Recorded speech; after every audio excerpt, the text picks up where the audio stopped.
Sa inyo mga Karaklo TV, kagapon nga pala namatay yung inakay ni Chiki. At tara na, pakapakita ko sa inyo at huwag natin patagalin, yun lang, bye.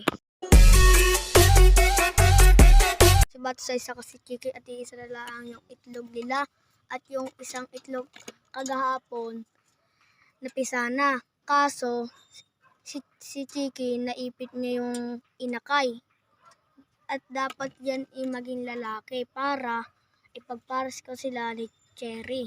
At tara, papakita ko sa inyo yung inakay ni Bubbles at huwag natin patagalin. Yun lang, bye. Cherry, yung anak ni Bubbles, yan, hen pala yan. Gutom na, halatang gutom na. At papatukin ko na lang pala sila.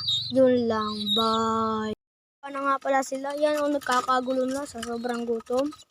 At papatukin ko na din pala yung dalawa kong breeder. Yun lang, bye. Na nga pala, tumutuka na din yung dalawa kong breeder. At papain ko na lang silang 5. At yun lang, bye. Please lang painaming 5. At hanggang dito na lang. At kung bago ka man sa aking channel, please like, comment, and share, and subscribe na din. At huwag mong kakalimutan pindutin yung notification bell para lagi ka updated sa aking mga video. Yun lang, peace, bye.